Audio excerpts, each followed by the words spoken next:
आपको हम सुनवाते हैं जरा एक वीडियो क्लिप। खान साहब यानी कि हमारे वजीर आजम इमरान खान साहब की एक वीडियो क्लिप है। कल उन्होंने अवाम के साथ बाकायदा जो है वो एक बराह रास्त लाइव सेशन किया, अवाम की उन्होंने कॉल्स ली और कॉल्स के बाद जो है उन्होंने सवालों के जवाब दिए। अब एक सवाल जो उनकी तरफ आया वो था बड़ा अहम, बड़ा इंटरेस्टिंग, बड़ा मजेदार। चुटकुला एक खातून ने छोड़ा, वो क्या था जरा आप पहले सुन लीजिए और फिर उस पर मैं और अवैस तबसरा करेंगे। प्राइवेट जॉब करते हैं। मैं महंगाई के बारे में बात करना चाहती हूँ कि महंगाई जो है वो दिन ब दिन बढ़ती जा रही है और गुजारा मुश्किल हो रहा है। हम बच्चों के स्कूल की फीस दें या घर का खर्चा चलाएं। और अब तो अगर आप देखें तो डॉलर की जो प्राइस है वो भी कम हो गई है और जो रुपए की वैल्यू है वो भी मुस्तहकम हो गई है।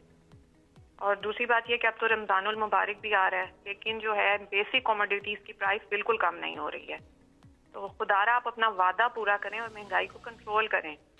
अगर आप ये नहीं हो सकता तो फिर आप जो डे फर्स्ट से कह रहे हैं कि आपको घबराना नहीं है, तो फिर आप हमें घबराने की इजाज़त दे दें। जी अमरीन, बिल्कुल आपने वो बात की जो कि आप यकीन करें कि अब तक हमारी सिर्फ़ और सिर्फ कंसंट्रेशन, अगर बाकी सारी चीज़ें एक तरफ हैं तो महंगाई एक तरफ है। और महंगाई के अंदर आपने थोड़ा सा समझना है, क्योंकि महंगाई तो कई चीज़ों की है ना। हाँ जी अवैस, प्राइवेट जॉब घबराने की इजाजत मांग रही हैं हमारी बहन, और आपको क्या लगता है घबराने की इजाजत दे देनी चाहिए? अच्छा, ये जो आपने कहा था ना कि इन्होंने एक चुटकुला छोड़ा, ये इन्होंने चुटकुला नहीं छोड़ा, ये इन्होंने सच्चाई बयान की है, हकीकत बयान की है, क्योंकि वाकई लोगों के हालात इस तरह के हो चुके हैं कि वो महंगाई से पिस गए हैं। अच्छा, और अब चूंकि रमज़ान की आमद है तो आपको पहले से पता चल जाता है कि रमज़ान आ रहा है। क्यों? क्योंकि आप जाते हैं मार्केट में, जो चीज़ 100 रुपए की मिल रही थी वो आपको 200 रुपए की मिलना शुरू हो जाएगी। ये हमारा एक मजमूई कौमी मिजाज है कि हम रमज़ान से पहले ही चीज़ों की कीमतों में इजाफा कर देते हैं। तो एक तो जो ओरिजिनल महंगाई थी जिसके हवाले से बार बार खान साहब कहते थे कि घबराना नहीं है, अब ये डबल महंगाई हो गई है, तो फिर लोग घबराएं नहीं तो क्या करें? फिर उन बेचारी खातून ने जो इजाजत मांगी है, सही किया ना उन्होंने।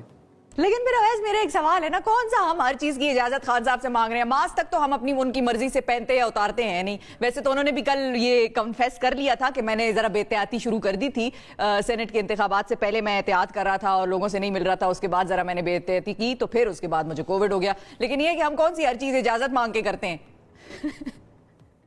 नहीं तो इजाज़त मांगने वाले जुमले आपने अक्सर नहीं सुने कि कभी भी कोई जो है वो वाक़या होता है नाखुशगवार तो उसके हवाले से जो अहम आला हुक्काम है उनका बयान आता है, इस तरह के वाक़यात की इजाज़त नहीं दी जाएगी। तो वो उन्होंने क्या इजाज़त लेके किया होता है वाक़या? वो वाक़यात तो हो रहे होते हैं मगर एक बयान होता है कि हम इजाज़त नहीं देंगे। लेकिन ये खातून जो है ये बुनियादी तौर पर ये तवज्जो इस चीज़ की तरफ दिलाना चाह रही थी कि खान साहब महंगाई का कुछ कर लें। सबसे अहम चीज़, जो सबसे अहम टारगेट खान साहब के सामने है वो महंगाई है। तो खान साहब कुछ कर लें या फिर इजाजत दे दें। खान साहब अब शायद मेरा ख्याल है, देखिए एक म्यूजिकल चेयर्स का सिनेरियो चल रहा है, कभी कोई वजीर तब्दील, कभी कोई वजीर तब्दील, कभी कुछ हो रहा है, कभी कुछ हो रहा है, लेकिन वो जो असल मुद्दा है लोगों को रिलीफ मिलने का वो नहीं मिल रहा। लोगों को इस बात से गर्ज नहीं होती कि कौन वजीर है इस वक्त और क्या कर रहा है। लोगों को गर्ज इस बात से होती है कि जब वो मार्केट में जाते हैं तो उन्हें चीजें सस्ती मिल रही हैं या महंगी मिल रही है। बेसिक मुद्दा लोगों का ये होता है। बिल्कुल ठीक।